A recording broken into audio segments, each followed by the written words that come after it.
Hello guys, today myself Abhishek and my partner Martan Verma are going to discuss the topic heat conduction with a viscous heat source. So Martan, how can you define heat transfer? Basically, if you ask me, I guess that's a transfer of thermal energy between physical resources because of a temperature gradient. So how can you define a temperature gradient? Look, like when you have a hot object and when you're having a cooler object as comparative to that, then heat is being transferred from hot to cold. Yeah. Suppose that a source is placed here and and another cold surface is here. So obviously the one which is closer will receive more heat. Yeah. And it will reduce as it is going to the cooler surface. So it will basically form this type of gradient. That's called a temperature gradient, and it is in linear in nature because we are talking of scalar quantities. And how can you define modes of heat transfer? Look, basically, like there are three modes of heat transfer which we have studied. First of all is definitely conduction. Next, when it comes, I think that's convection, and other one is radiation. Okay. And like if you will ask me, I'll go a little bit in detail about those. Conduction, something happens when there is a molecular contact. Suppose that in hot water, I'm placing a spoon. So that means that hot water molecules are heating up the spoon molecules, the steel molecules, and the spoon gets heated up. That's an example of conduction. And the law which governs this, we have studied in heat transfer in chemical engineering. That's Fourier's law of heat conduction, which is definitely what? Q is equal to minus K dt by dx. Q here stands for the heat flux because we have divided area with it. K is nothing but the thermal conductivity, and dt by dx is the temperature gradient. Next, we can take the same example to define convection. Now, convection is a little bit interesting because it involves conduction as well. And the next term involving is advection. Now, we have already studied what is conduction. So I think no need to discuss it again, but we need to go what is advection. Advection is basically like when there is a temperature increase, the density decreases. So it rises up, and vice versa. For the upper layers, the temperature will decrease. So density will increase. That means it will go down. In such forms, current will be forming. And due to that, advection will be there. Now that's what there will be continuous flow like this current. Correct. Now let's assume something. We are boiling water in a pot. This is a pot and we are boiling water. We are providing heat. So this is the surface. The layer just above the metal surface will be heated due to conduction because there is a molecular contact. But now the layer above it will be heated due to advection. That's an interesting part because it will be like temperature will increase. So the density will decrease. And as the density decreases, it will go up. And on the upper hand, temperature will be lower. So density will increase and it will go down. The upper molecules will tend to move downward. And downward molecules will go to upward. Now that will make currents. Now that's heat transfer due to convection. And what is the law governing that? That's Newton's law of cooling, which is Q is equal to H delta T. Or you can write Q is equal to H A delta T if you are using the heat. Yes, and if you are using the flux, then it is directly Q is equal to H delta T. Now the third law is radiation. Now what do you mean by radiation? It basically doesn't require any medium. Like basically the sunlight which is coming to earth, it does not require any medium. And it's quite interesting that in the previous example of boiling, there is radiation as well. Because when you are supplying heat to the metal surface, there is no any contact between them. So the medium is not there. So it's also radiation. That is a basic example of radiation, conduction and convection. Now the law which governs radiation is Stephen-Boltzmann law. What is that? E is equal to sigma T raised to the power 4. Where T is temperature, E is the energy, and sigma is the Stephen-Boltzmann constant. Now what's the value of that? I guess that's 5.67 into 10 raised to the power minus 8. Minus 8. Watt square per? Watt per meter square. Watt per meter square, K raised to the power 4, I guess. So these are the laws, these are the modes of heat transfer with laws and their meanings. Okay, now moving forward, as we have studied about heat conduction and their modes. So moving on to viscous source. How can you define a viscous source? Look, there is no particular definition of a viscous source. But if I were to define that, that's basically like you're providing viscous heating. So basically viscous source is the significance of providing heating or energy. It's providing energy, viscous heating that we are taking in the shell energy balances, which I think we are going to cover later on. Now, basically suppose there are two coaxial cylinders. One outside. It's our basic case here. It's our basic case. So one outside and one inside. Now suppose that I am making the inside cylinder stationary but rotating the outside one. What is going to happen? The layers which are between them, between the distance, will also rotate. Yeah. And the impact will decrease as we will go towards the inner cylinder. Inner cylinder. Because the one layer which is closest to the outer cylinder, it will be rotated at a more velocity rate. I'll say at a more rate. It will experience more impact. More impact. And as we go towards the inner, the impact will decrease. Now what's that? That is forming a velocity gradient. Now we shall remember that there is a term associated shear stress. As the velocity gradient is there, there will be a shear stress. Shear stress also. The shear stress is occurring. Shear stress is occurring. Now what it will do? The layers which are moving with a faster velocity will try to make the slower velocity drag up. Means drag force will be generated. The drag force will be generated. Now due to all this, like there will be slipping of layers, and due to the rubbing of each layer, there will be friction generated. And as we know, there is friction, there is heating, there are energies. Friction is there, you get kinetic energy, and as kinetic, there must be an internal energy of the fluid as well. So when you sum up those, you are basically getting the energy rate. Don't you think that? Mm-hmm. And there will also be a conduction term, QX, because the layer which is closest to that outer cylinder and closest to the inner cylinder will also experience some heat. Mm-hmm. And that will be due to conduction. That's totally right. So that is the role of viscous force. Okay. And the drag force is here. Now, what do you think we shall go on? Like we have to discuss a lot of things. So the basis of all this for getting a temperature profile is like shell energy balances. Mm-hmm. So we shall go into that. Shell energy. So till now we have discussed about heat transfer. We have discussed about mode of heat transfer. And third thing that we have discussed is about a viscous source. Now all this is basis of we have to ultimately perform shell balance, shell energy balance. So let's go on to what is shell energy balance. The basic equation of shell energy balance stands at rate of energy in minus rate of energy out, correct? Due to convective transport.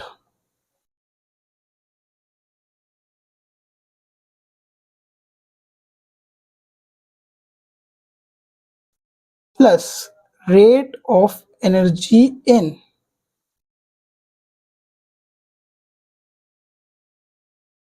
minus rate of energy out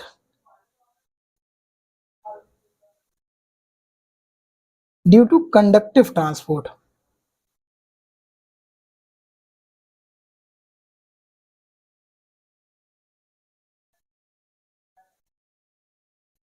Plus at last we have rate of energy production.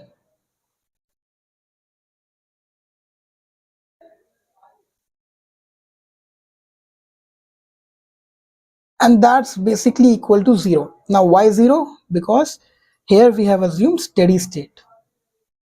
Now suppose if it's unsteady state, then this term definitely will not be equal to 0. Now let's go one by one up to what we have understood. Like what is rate of energy in due to convective transport? First of all, what do you mean by convective transport?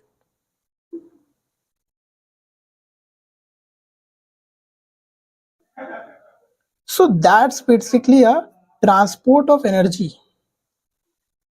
Transport of energy due to bulk motion of a fluid.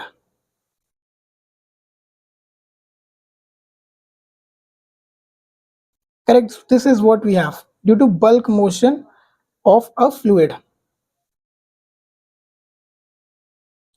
And now we have conductive transport, or we can say molecular transport. That would be better. Now conductive transport, it basically means due to, now this is transport of energy due to movement of molecules.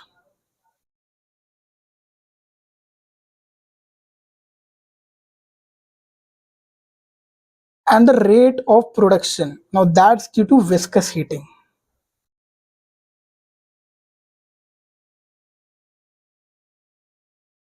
That defines the rate of energy production.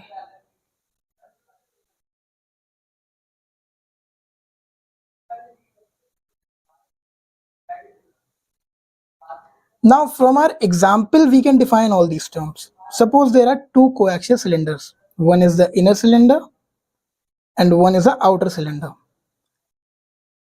Let's assume that the outer cylinder is having a radius r and the gap between these two cylinders is b, and we are making this as stationary.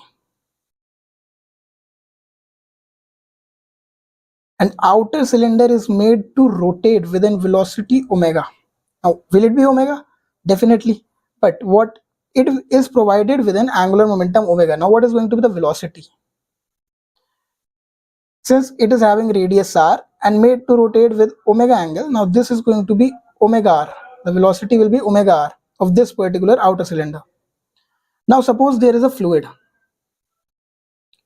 There is a stationary fluid which is being filled. Now, as soon as the outer cylinder is made to rotate, the fluid with contact is also rotating. So now what is happening? Suppose this is the layer which is closest to the outer surface wall. This is the outer cylinder wall.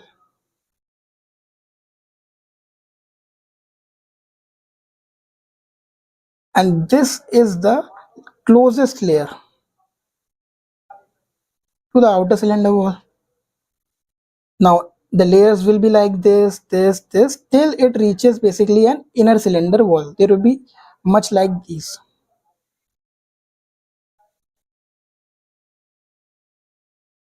Now what is going to happen between these two?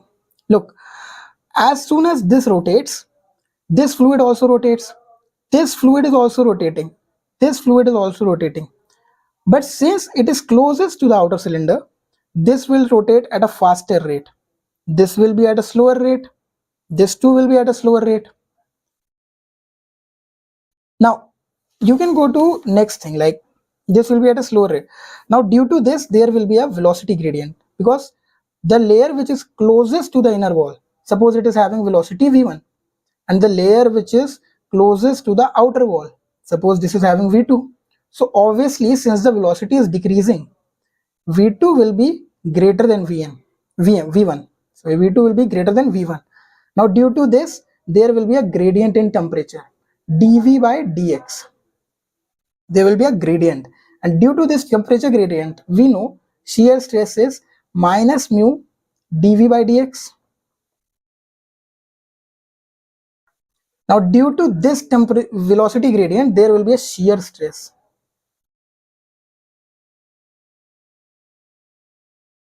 Or you can call a momentum flux.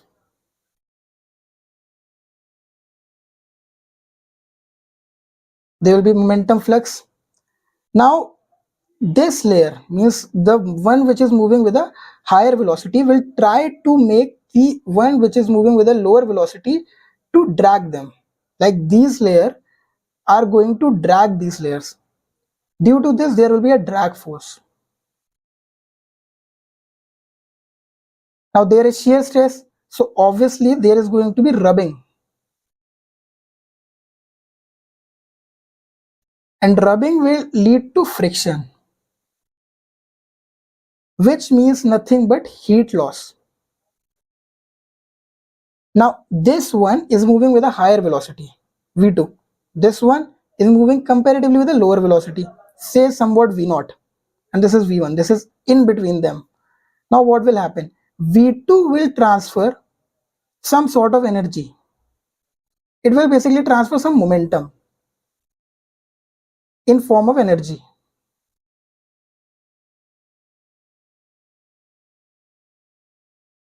And in what form? It is going to transfer in form of kinetic energy. The fluid is having originally its internal energy.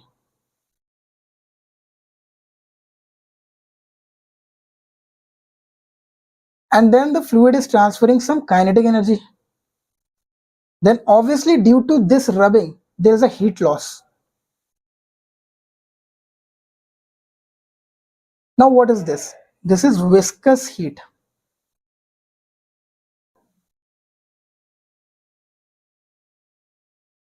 Now these terms will comprise of total energy.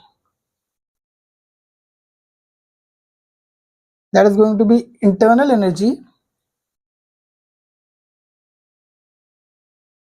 plus kinetic energy and plus viscous heat. So up till now we have derived what are the energies which are being lost.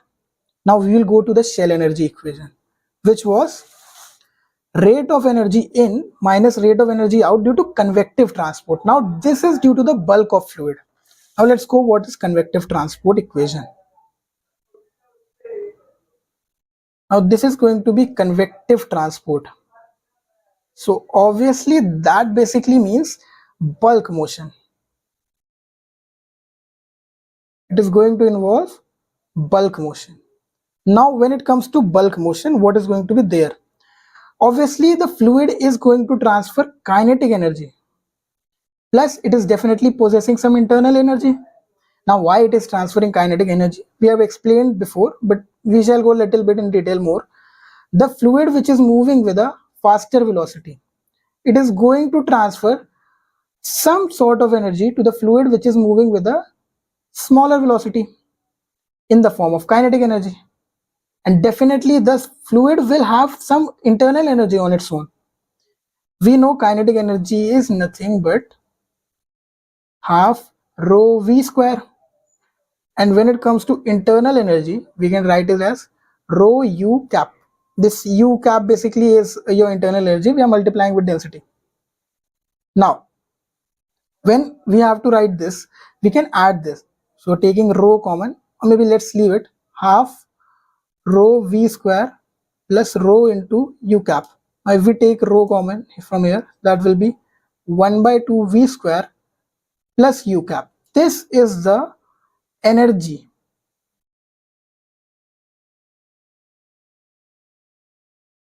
due to convective transport.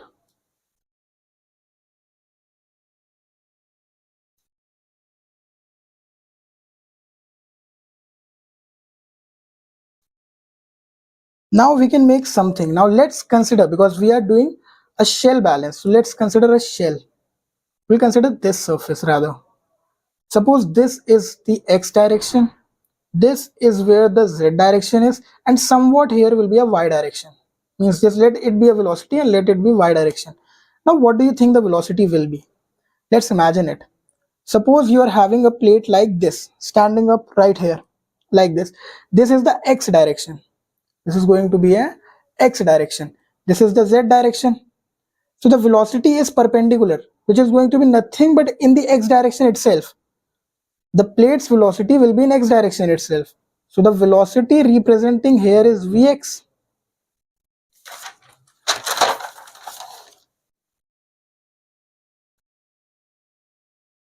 Now we will go to, like, we will have to take a shell. So let's take a random point P. Now suppose this is our shell.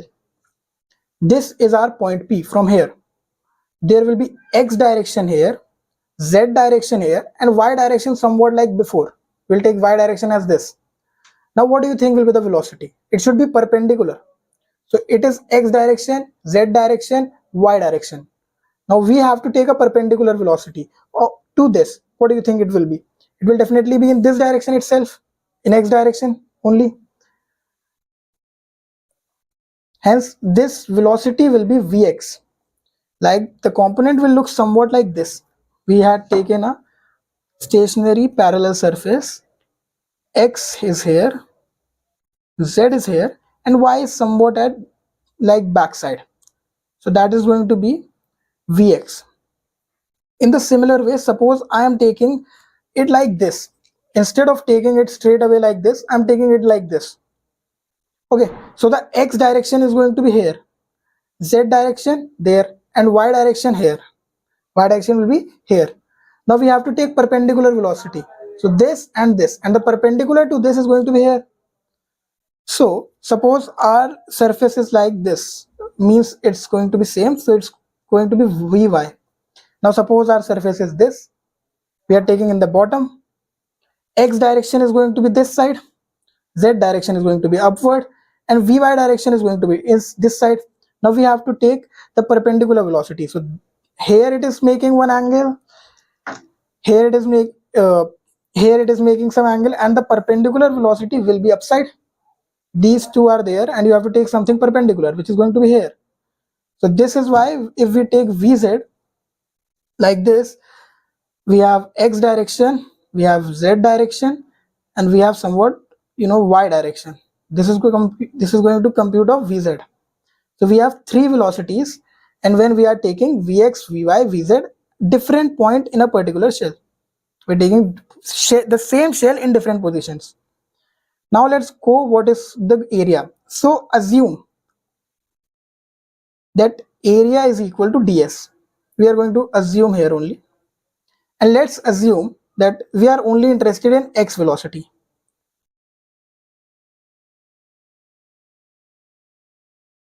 Definitely it is having a reason, but that will be discussed later on. Let's assume this is the velocity of our interest right now. Now we are going to calculate the volumetric flow rate. Volumetric flow rate across surface element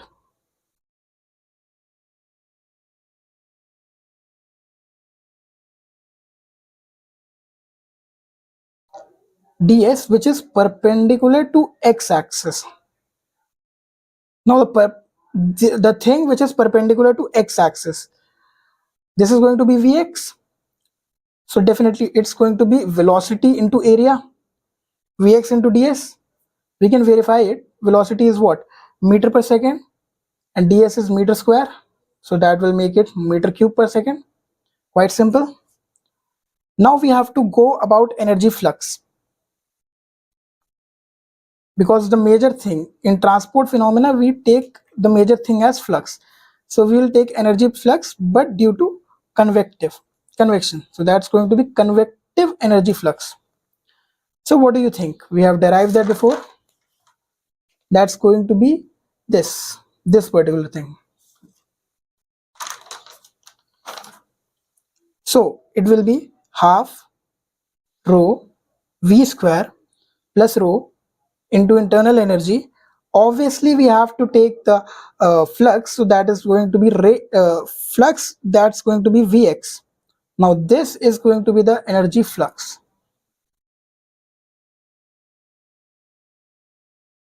Now suppose we have to take rate of energy flux.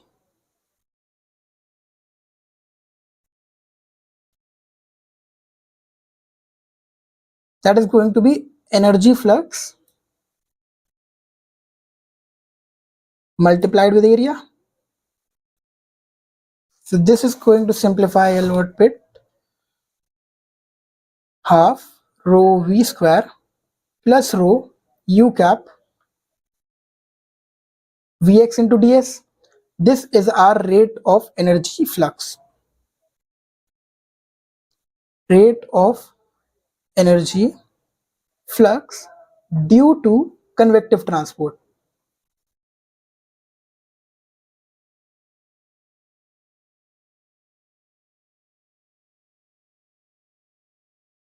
Now we got one major thing. Now we will have to go for what is due to conduction. And the next thing is due to viscous dissipation. We will now need to understand these two things, conduction and viscous heating.